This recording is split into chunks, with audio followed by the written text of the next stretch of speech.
नमस्ते दोस्तों, मैं सीए राकेश अग्रवाल और मेरी वाइफ सीए नेहा अग्रवाल, हम पूना से हैं, इंडिया से।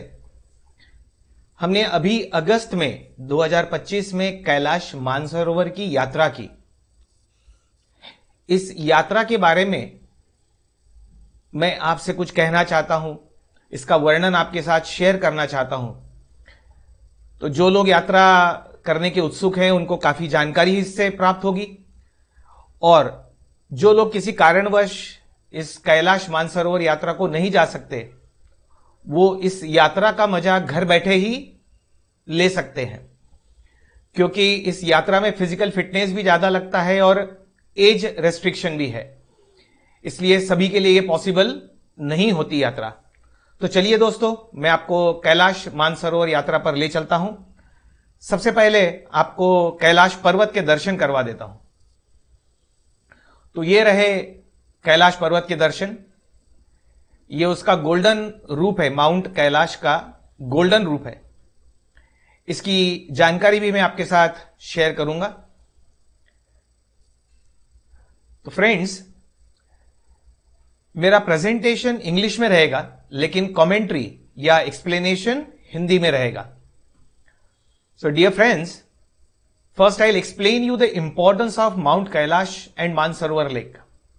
तो दोस्तों, मैं आपको पहले माउंट कैलाश यानी कैलाश पर्वत का महत्व और मानसरोवर जो झील है उसका महत्व समझाने वाला हूं, क्योंकि आखिर लोग यह यात्रा क्यों करते हैं, कैलाश पर्वत की यात्रा क्यों की जाती है, मानसरोवर झील को क्यों विजिट देनी चाहिए, इसका क्या इंपॉर्टेंस है, ये तो जाने पहले, और फिर आगे यात्रा के बारे में जानेंगे। जो mount Kailash has a huge spiritual importance in Hinduism, Buddhism, Jainism and Bon people. तो इस कैलाश पर्वत का आध्यात्मिक महत्व है हिंदुओं में भी, बुद्धिस्ट लोगों में भी, जैनियों में भी, और जो तिबेटन लोग हैं उनको बॉन पीपल कहते हैं। तिबेटन लोगों में भी इसका काफी महत्व है, और ये स्पिरिचुअल यानी इसका आध्यात्मिक महत्व ज्यादा है। In Hinduism it is considered to be the home of lord Shiva and goddess Parvati. जैसा कि आप सभी जानते हैं, हिंदू लोगों की मान्यता है कि भगवान शिव और माता पार्वती का यह निवास स्थान है। It is a home to lord Shiva and goddess Parvati. तो यहां पर इनका निवास स्थान है कैलाश पर्वत पर, इसलिए यह हमारे लिए ज्यादा मायने रखता है, हिंदुओं के लिए ज्यादा मायने और मान्यता रखता है, क्योंकि हम उनके घर विजिट करके आए हैं। It is also considered to be spiritual centre of the world and the link between heaven and earth. दोस्तों, ऐसा कहा जाता है कि पृथ्वी जिस एक्सिस पे गोल घूमती है अपने आप में, उसका जो सेंटर एक्सिस है वो ये कैलाश पर्वत है। तो it is centre of the world, जहां पृथ्वी गोल घूम रही है, जिस एक्सिस पे गोल घूम रही है। और हिंदू लोगों की मान्यता है कि ये कैलाश पर्वत आपकी धरती और स्वर्ग को कनेक्ट करता है, ये एक दूसरे को जोड़ता है। Hindus believe that doing a kora, that is parikrama of Mount Kailash, helps to achieve moksha, that is liberation from the cycle of rebirth. Hindu लोगों की मान्यता है कि इसकी परिक्रमा करने से, परिक्रमा को ही बुद्धिस्ट लोग, तिबेटन लोग कोरा कहते हैं।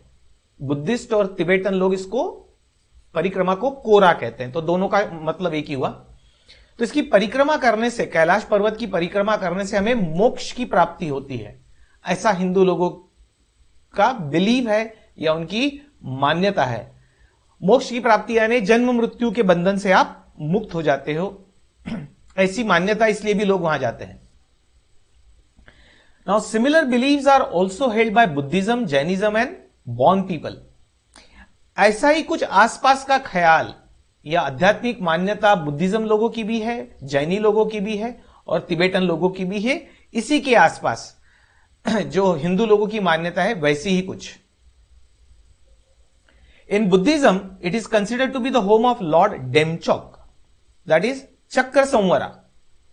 बुद्धिस्ट लोग शिव भगवान की जगह उनकी लैंग्वेज में उसको डेमचोक कहते हैं, जिसका मीनिंग चक्र संवरा होता है। तो वो उसको लॉर्ड डेमचोक का घर मानते हैं, जैसे हम लॉर्ड शिवा का घर मानते हैं, शिव जी का निवास स्थान मानते हैं, वो लोग बुद्धिस्ट लोग उसको डेमचोक का घर मानते हैं। Buddhist people also perform the kora to purify their negative karma and gain enlightenment.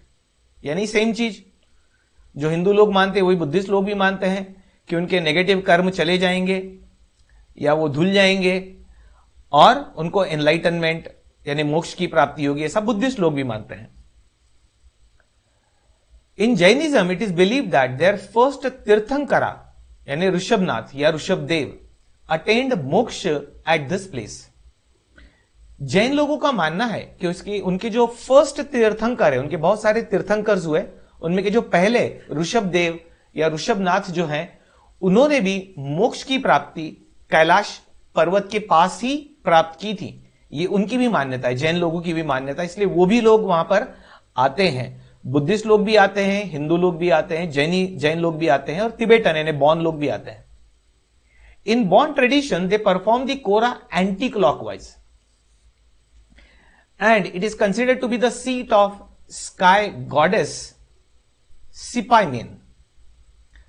Bon tradition में यानी तिबेटन लोगों में पहली बात तो ये एंटी क्लॉकवाइज की जाती है। जैसे हम लोग यानी हिंदू और जैन लोग परिक्रमा करते समय कैलाश पर्वत को सीधे हाथ की तरफ रखते हैं, राइट हैंड की तरफ रखते हैं और परिक्रमा करते हैं।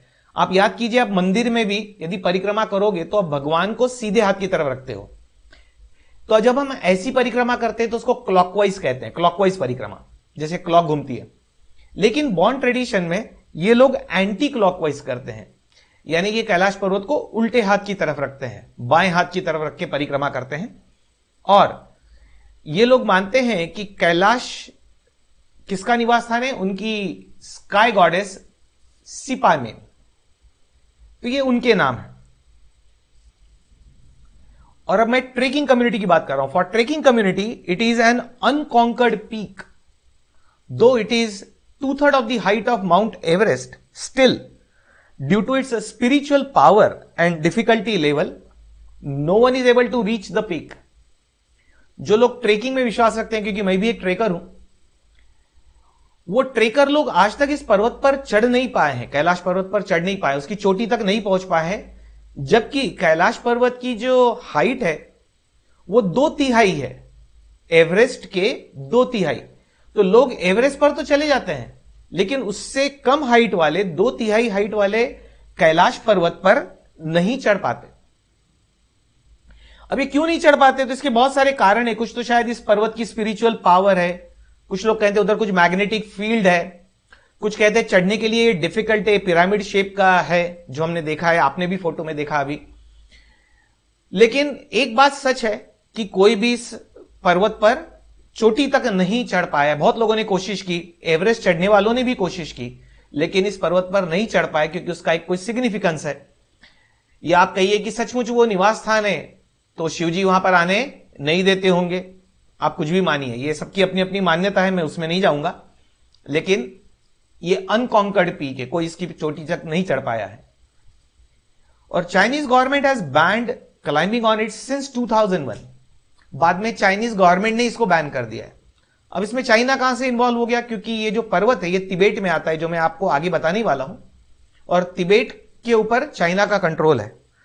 तो आपको चाइनीज वीजा लेके ही जाना पड़ता है इस यात्रा पर। तो लोगों की भावनाएं दुखे नहीं, और जो लोगों ने कोशिश भी की थी उनकी डेथ भी हुई, तो वो ना हो इसलिए चाइनीज गवर्नमेंट ने इस पर चढ़ना बैन ही कर दिया है अभी। तो अब वैसे भी परमिशन नहीं है, आप जा भी नहीं सकते चाहो तो भी। दोस्तों, अब मैं आपको मानसरोवर लेक के दर्शन करा रहा हूं। ये मैं हूं इधर, राकेश अग्रवाल, मेरी धर्मपत्नी नेहा अग्रवाल और राकेश अग्रवाल। और आप जो पीछे लेक देख रहे हो, ये जो लेक है आप जो देख रहे हो, ये पानी, ये मानसरोवर लेक है दोस्तों। मैं आगे भी इसके और फोटो आपको बताऊंगा। अब मैं आपको मानसरोवर के महत्व के बारे में बताने जा रहा हूं, राइट। कैलाश पर्वत का हमने महत्व थोड़े से में समझा और अब मैं आपको मानसरोवर लेक का महत्व बताने जा रहा हूं। In Hinduism, it is said that this lake is created by Lord Brahma. The name Manas Sarovar, मान सरोवर को मानस सरोवर भी कहते हैं, means lake of the mind. It is believed to have been first formed in the mind of Lord Brahma and then manifested on earth. तो हिंदुओं में मान्यता है कि ब्रह्मा जी के मन में पहले इस लेक को उत्पन्न करने की अभिलाषा हुई, उनके मन पटल पर उनके मानस में यह सरोवर आया पहले, और फिर एक्चुअली उन्होंने इस धरती पर इसकी उत्पत्ति की। तो जो ब्रह्मा जी के मन में था वो ये धरती पे अवतरित हुआ, इसलिए इसका नाम मानस सरोवर भी है और शॉर्ट में मानसरोवर कहते हैं। Spiritual purification, bathing in or even touching the water is believed to cleanse the sins of many lifetimes and purify both body and soul. लोग कहते हैं कि इस लेक में या इस झील में नहाने से या इसके पानी को स्पर्श करने से भी, टच करने से भी आपके कई जन्मों के जो पाप हैं वो धुल जाते हैं, वो साफ हो जाते हैं, राइट? और आपका शरीर, बॉडी और आपकी आत्मा शुद्ध हो जाती है, इट गेट्स प्यूरिफाइड। ऐसी भी मान्यता है इस सरोवर लेक के बारे में, मानस सरोवर लेक के बारे में। Pilgrims often first bath in Mansarovar before doing परिक्रमा ऑफ माउंट कैलाश। तो जो भी यात्री दोस्तों जाते हैं वो यात्री पहले इस सरोवर में नहाते हैं और फिर कैलाश पर्वत की परिक्रमा करते हैं। तो ये सीक्वेंस है, पहले आप इस लेक पर जाइए, शुद्ध हो जाइए और फिर कैलाश पर्वत की परिक्रमा कीजिए। ये उसका महत्व है। जैसे दोस्तों हम मंदिर जाते हैं तो जनरली घर से नहा धोकर जाते हैं, तो वैसे ही आप समझिए कि ये शिव और माता पार्वती का निवास स्थान है, मंदिर है हमारे लिए, और वहां जाने के पहले आप कैलाश मानसरोवर झील में नहाइए और फिर उस पर्वत की परिक्रमा कीजिए। Bathing in or even touching the water is believed to clean the sins of many lifetimes and purify both body and soul. ये हम देख चुके हैं कि इसमें नहाना या पानी को टच करना भी बहुत अच्छा माना जाता है। मानस सरोवर is the source of 4 great Asian rivers, that is Indus, Sindhu, Brahmaputra, Satluj and Karnali. Karnali which means the holy river Ganga. दोस्तों इस मानस सरोवर झील से 4 नदियां निकलती हैं हमारे एशिया में जो आती है और जो भारत में आती हैं। ऐसी 4 नदियों का उगम स्थान है मानस सरोवर। पहली नदी इंडस नदी, जिसको हम सिंधु कहते हैं, सिंधु नदी का भी उद्गम यहीं से हुआ है। ब्रह्मपुत्रा नदी का भी उगम यहीं से हुआ है। सतलज नदी का भी उगम यहीं से हुआ है। और एक करनाली नदी है जो आगे जाकर गंगा जी में मिलती है, उसका भी ये उगम स्थान माना गया है। तो 4 नदियों का उगम स्थान ये मानस सरोवर झील है। कुछ और इंफॉर्मेशन आपके साथ शेयर कर रहा हूं हमारी इस यात्रा के बारे में। Friends, Kailash Mansarovar yatra is considered to be one of the toughest pilgrimage in the world. हम लोग जो तीर्थ यात्रा करते हैं दोस्तों, तो उसमें की सबसे टफ यात्रा मानी जाती है ये, toughest pilgrimage in the world. दुनिया की सबसे विकट या कठिन यात्राओं में से एक कैलाश मानसरोवर यात्रा मानी जाती है। At Dolma La pass we reach to an altitude of 18,500 feet above sea level with low oxygen which makes it tough. तो ये डिफिकल्ट या टफ क्यों मानी जाती है? उसका कारण है कि परिक्रमा करते समय एक जगह आती है जिसका नाम डोलमाला पास है। परिक्रमा के मार्ग पर एक सबसे हाईएस्ट जगह जो आती है उसका नाम डोलमाला पास है, जिसकी हाइट है 18,500 फीट समुद्र तल से। दोस्तों समुद्र तल से 18,500 ने काफी हाइट मानी जाती है, तो यह हाई अल्टीट्यूड ट्रेक में गिना जाता है, क्योंकि 10,000 फीट के ऊपर यदि आप जाते हो तो उसको हाई अल्टीट्यूड कहते हैं, और यह तो 18,500 फीट पर है। तो दोस्तों इस लेवल पे ऑक्सीजन लेवल बहुत कम हो जाती है, हवा में जो ऑक्सीजन का प्रमाण है वो कम हो जाता है, 50% पे आ जाता है। और जैसे ही दिमाग को ऑक्सीजन सप्लाई कम मिलता है अपने, राइट, बहुत सारे अल्टीट्यूड रिलेटेड सिकनेस आते हैं, राइट। 10 कदम चलना भी वहां पर मुश्किल पड़ता है, आपकी सांस फूल जाती है चलते समय, 10 कदम चलने में सांस फूल जाती है, और इसलिए ये यात्रा को टफ माना जाता है इस हाइट की वजह से। ये तो मैं आपको बता चुका हूं, it is located in Tibet which is now controlled by China. तो मानस सरोवर झील और कैलाश पर्वत वैसे तो तिबेट में है, लेकिन इस तिबेट के ऊपर अब चाइना का राज है, और इसीलिए चाइनीज परमिशन लेके, चाइना का वीजा लेके आपको एंटर करना पड़ता है इस यात्रा के लिए। Currency used in Tibet is Chinese yuan. आप यदि यात्रा पर जा रहे हैं तो आपको यहां से चाइनीज युआन करेंसी खरीद के ले जानी पड़ेगी, क्योंकि वहां पर इंडिया की करेंसी या नेपाली करेंसी नहीं चलती है, चाइना की करेंसी चलती है। उसको शॉर्ट में CNY यानी चाइनीज युआन ऐसा कहते हैं, राइट। चाइनीज युआन का शॉर्ट फॉर्म है वो। तो चाइनीज युआन करेंसी आपको लेके जानी है। वहां UPI वगैरह कुछ चलता नहीं है, तो आप ये मत सोचना मैं UPI या debit card, credit card use कर लूंगा, क्योंकि आप पर्वत में हो, पर्वत वाले इलाके में हो, वहां पर्वत की परिक्रमा कर रहे हो, तो वहां पर ये सब debit card, credit card, UPI कुछ नहीं चलता। आपको हार्ड कैश करेंसी ले जानी है, और वो भी चाइनीज युआन। अब आपके मन में आ रहा होगा कि चाइनीज युआन खरीदने के लिए हमको कितना पैसा खर्चा करना पड़ेगा, तो ये भी मैं दे रहा हूं आपके लिए। The exchange rate is 1 CNY यानी Chinese yuan is equal to approximately 12.50 Indian rupee. INR is Indian rupee. यानी आपको एक चाइनीज रुपया खरीदने के लिए या चाइनीज युआन खरीदने के लिए इंडिया के 12.50 रुपीस खर्चा करने पड़ेंगे, क्योंकि चाइनीज युआन की कीमत ज्यादा है। तो 12.50 रुपया अपने यहां का, यानी चाइना का 1 रुपया। ये मैंने अप्रोक्सीमेट एक्सचेंज रेट दिया दोस्तों, क्योंकि ये रेट चेंज होते रहता है। तो इस रेट पे 12.50 से 13 के रेंज में रेट चलता है, उस रेट पे आपको युआन खरीदने पड़ेंगे। Our yatra was organise by Kesari tours India. दोस्तों ये यात्रा बहुत लोग करवाते हैं, हमने ये यात्रा की थी केसरी टूर्स के माध्यम से। केसरी टूर्स एक फेमस टूरिस्ट कंपनी है इंडिया की, तो हमने इनके पास बुकिंग किया था। हम अकेले नहीं गए थे, हम इनके साथ गए थे, टूर कंपनी के साथ, केसरी टूर्स के साथ। Our Kesari tour leaders were mister Abhishek and mister Sunil.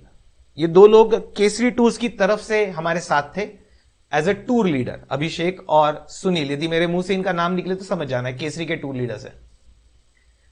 Our Kathmandu Sherpa team leader was mister Kaji from Samrat tours Nepal. दोस्तों ये केसरी की टीम ने पहले हमें ये नेपाल ले गए।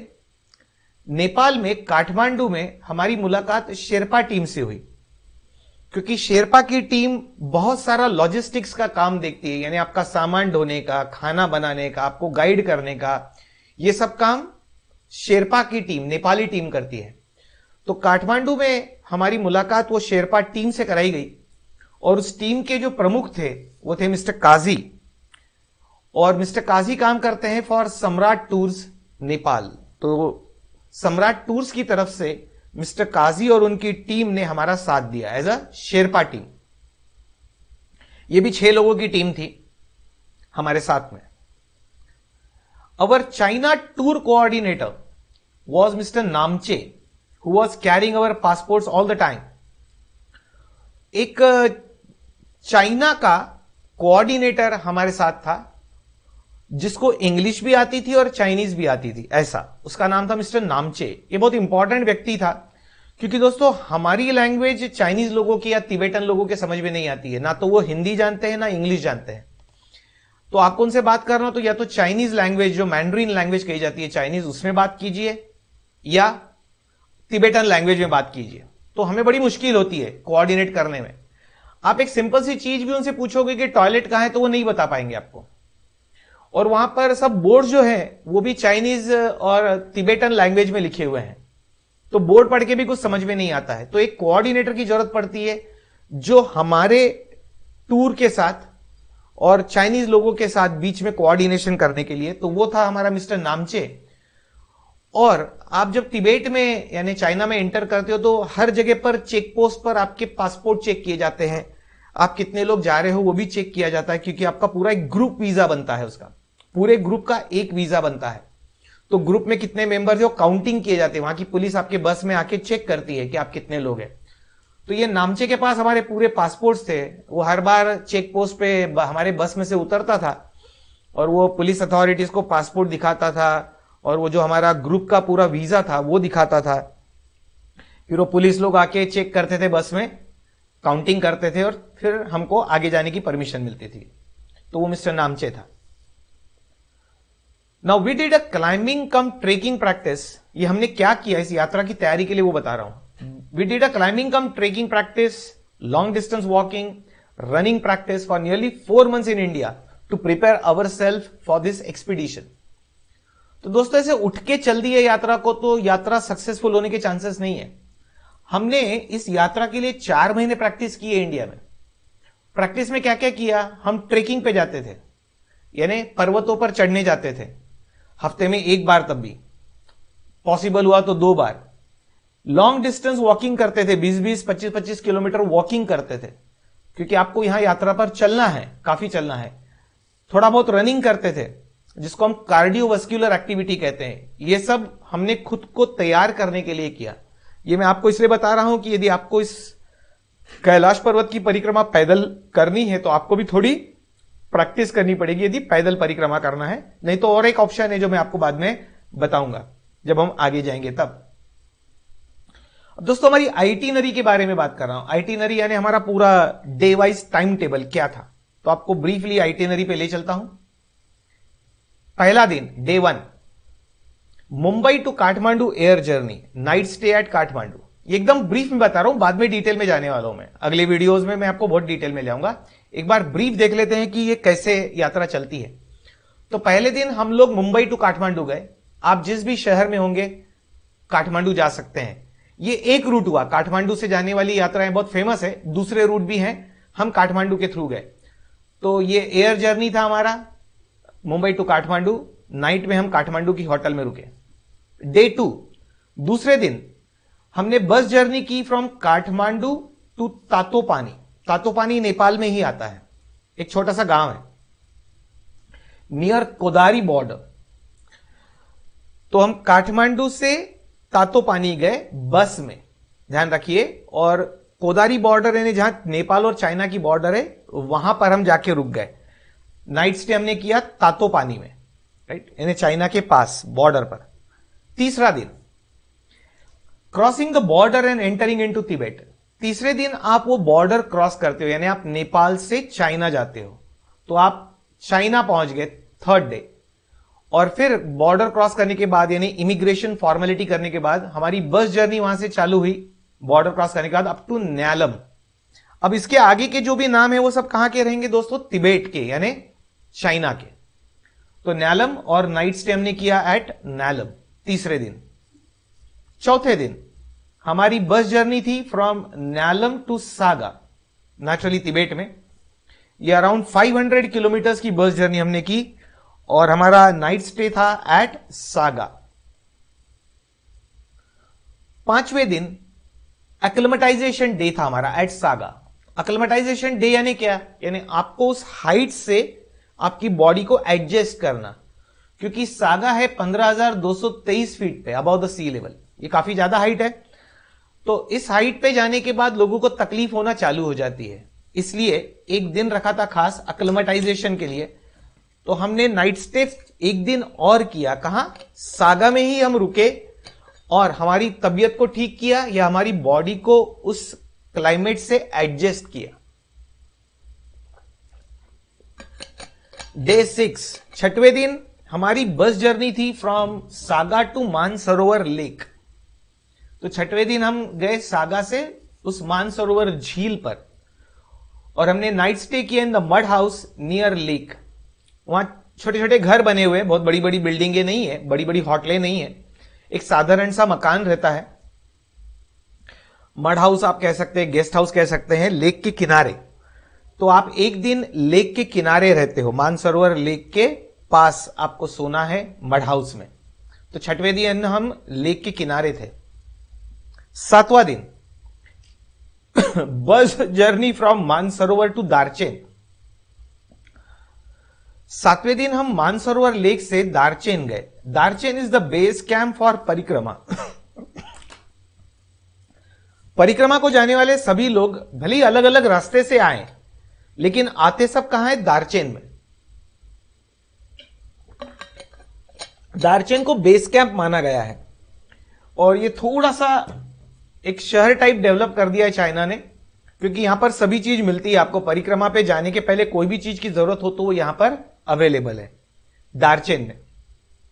और वहां ठीक ठीक होटल था, तो दारचेन में नाइट स्टे हमने किया एट दारचेन। आठवां दिन परिक्रमा का। पहले दारचेन से यमद्वार जाते हैं बाय बस। दारचेन से यमद्वार, यमद्वार नाम की एक छोटी सी जगह है जहां से परिक्रमा चालू होती है। तो ये ज्यादा डिस्टेंस नहीं है, दारचेन से यमद्वार जाना है पहले। उसका भी मैं इंपॉर्टेंस आपको आगे बताऊंगा अगले वीडियो में। ये तो बस से आप चले जाएंगे क्योंकि बस का रूट है वहां। फिर यमद्वार से आपकी मेन कैलाश पर्वत की परिक्रमा चालू होती है दोस्तों, वो यमद्वार से चालू होती है। तो यमद्वार से पहला दिन आप जाते हैं दिरापुक। अब यमद्वार से दिरापुक आप जा सकते हैं या तो पैदल ऑन फुट या घोड़े पर। तो आपको घोड़ा पहले ही बुक करना पड़ेगा। फिर तो आपके पास दो ऑप्शन है परिक्रमा के। यमद्वार से आप जब निकलेंगे दिरापुक के लिए तो या तो पैदल चलेंगे या घोड़े पर चलेंगे, और आपको नाइट स्टे करना है दिरापुक में। और दिरापुक की हाइट है करीबन 16,000 feet above the sea level. यह आपका फर्स्ट डे ऑफ कोरा हुआ, यानी परिक्रमा का पहला दिन, कैलाश की परिक्रमा का पहला दिन। कैलाश की परिक्रमा वैसे 3 दिनों की होती है दोस्तों। टोटल 52 किलोमीटर की परिक्रमा है ये टोटल। सिर्फ परिक्रमा कह रहा हूं मैं। परिक्रमा 3 दिन की होती है जो आप पैदल या घोड़े पे कर सकते हैं। और ये 52 किलोमीटर की परिक्रमा है, उसमें का पहला दिन जो है वो यमद्वार से दिरापुक है, परिक्रमा का पहला दिन। टोटल जर्नी का 9वां दिन और परिक्रमा का दूसरा दिन। 9वां दिन आप दिरापुक से जुतुलपुक जाते हैं वाया डोलमाला पास। डोलमाला पास होते हुए आपको जुतुलपुक पहुंचना है दिरापुक से।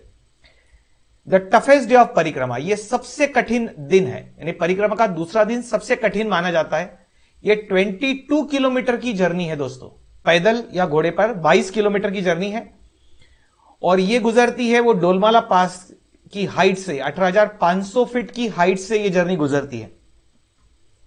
तो काफी चलना है, चढ़ना है। 16,000 फीट से आपको 18,500 फीट तक जाना है और फिर 18,500 फीट से नीचे उतरना है। तो यह सबसे टफ दिन माना जाता है। जिसने सेकंड डे की परिक्रमा कर ली यानी उसकी परिक्रमा पूरी हो गई, ऐसा आप समझ सकते हैं। और नाइट स्टे आपको जुतुलपुक में करना है, फिर से वो मड हाउस या गेस्ट हाउस में। वहां कोई बहुत ज्यादा व्यवस्था या बड़ी होटलें नहीं है। तो ये रहा हमारा परिक्रमा का दूसरा दिन, सेकंड डे ऑफ द कोरा। 10वें दिन आप चलते हैं जुतुलपुक से दारचेन, अगेन ऑन फुट या हॉर्स, पैदल या घोड़े पर। जुतुलपुक से दारचेन, आपको याद हो तो हम दारचेन से ही परिक्रमा चालू करते हैं और दारचेन में ही जाके परिक्रमा खत्म होती है, यानी एक गोल चक्कर आपका पूरा होता है। परिक्रमा उसी को कहते हैं, आपको पूरी करनी है वो दारचेन से दारचेन 3 दिन में। और ये जो थर्ड डे परिक्रमा का, it was the third day of kora, ये आसान है काफी। ये 2.5-3 घंटे में ही ये परिक्रमा खत्म हो जाती है। तो दारचेन पहुंचने के बाद उसी दिन बस से आप वापस सागा तक जाते हैं वाया मानसरोवर लेक, यानी आपकी सेम डे रिटर्न जर्नी चालू हो जाती है बस की दारचेन पहुंचने के बाद। तो बस में बैठो और वापस कहां पहुंचो? सागा। मानसरोवर होते हुए, मानसरोवर का चक्कर काटते हुए आपको सागा पहुंचना है। Night stay is at Saga. 10th day का night stay at Saga. 11th day की बस जर्नी है फ्रॉम सागा टू न्यालम। अब आप याद कीजिए, जो इस रास्ते से आए थे उसी रास्ते से हम वापस जा रहे हैं। तो सागा टू न्यालम वापस जाना है और नाइट स्टे इज एट न्यालम। ये 11वां दिन हुआ। डे 12 न्यालम टू काठमांडू वाया कोदारी बॉर्डर। सेम, फिर से अब बॉर्डर क्रॉस करना है। अब आपको चाइना से नेपाल में आना है इमिग्रेशन फॉर्मेलिटी कंप्लीट करके फिर से। और सीधा काठमांडू तक पहुंचना है न्यालम से, और नाइट स्टे करना है एट काठमांडू। दोस्तों ये स्टैंडर्ड आइटिनरी है, ऑलमोस्ट सभी टूर ऑपरेटर की आइटिनरी इसी के आसपास रहती है, इसमें बहुत ज्यादा चेंजेस नहीं रहते, तो ये आइटिनरी ऐसी ही मिलेगी आपको। 13th डे ये एक एक्स्ट्रा डे रिजर्व रखा गया है कुछ इमरजेंसी के लिए, और यदि ये दिन बच जाता है आपके हाथ में तो it is this day is at Kathmandu. Kathmandu का टेम्पल टूर आप कर लीजिए, जैसे पशुपतिनाथ और बाकी कुछ मंदिर है वहां पर। काठमांडू में मार्केटिंग कर लीजिए, परचेसिंग कर लीजिए, जो भी आपको करना हो। तो ये एक्स्ट्रा डे रिजर्व डे रखा जाता है फॉर इमरजेंसी। तो वो डे हमारे पास बच गया था, तो हमने काठमांडू का टेम्पल टूर किया। उस दिन हमारा फेयरवेल डिनर भी हुआ, और वो जो सम्राट टूर्स जो कंपनी नेपाल से हमको लेके गई थी, उसने हमको सर्टिफिकेट भी दिए इन द होटल, और night stay was at Kathmandu. और 14th डे हमारे टूर का लास्ट डे, फ्लाइट वहां से पकड़ी हमने काठमांडू टू मुंबई, और मैं पूना का रहने वाला हूं, तो हमने फिर टैक्सी की from Mumbai to Pune back home. तो इस तरह से ये टोटल 14 दिन की आइटिनरी है दोस्तों, यानी टोटल 14 दिन का आपका प्रवास या जर्नी है यदि कैलाश मानसरोवर करना हो तो। और ये भी 14 दिन की जर्नी मुंबई टू मुंबई है। अब हम पूना थे तो हमको थोड़ा आधा दिन ज्यादा लगा, ये डिपेंड करता है आप किस सिटी में हो, आपको मुंबई आना पड़ेगा। And will see the day wise details and photographs in the next video. तो दोस्तों अभी जो मैंने 14 दिन की आइटिनरी डिस्कस की, इसके डिटेल में ले जाऊंगा कि मैंने पहले दिन हमने क्या किया, और पहले दिन के आपको फोटोग्राफ्स और वीडियो दिखाऊंगा। दूसरे दिन हमने क्या किया, उसके फोटोग्राफ्स और वीडियो। तीसरे दिन क्या किया। ये जो डे वाइज डिटेल्स है, ये मैं डिटेल्स और फोटोग्राफ्स आपको अगले वीडियो में दिखाऊंगा, क्योंकि ये वीडियो अब बड़ा होते जा रहा है, इतना बड़ा वीडियो आप देख नहीं पाएंगे। तो ये सिर्फ इंट्रोडक्शन वाला वीडियो था और आइटिनरी आपको बताई गई। अगले वीडियो में हम आगे की यात्रा कवर करेंगे। तो धन्यवाद दोस्तों वीडियो देखने के लिए, और आपको पसंद आए तो आप दूसरों के साथ भी इस वीडियो को शेयर कर सकते हैं।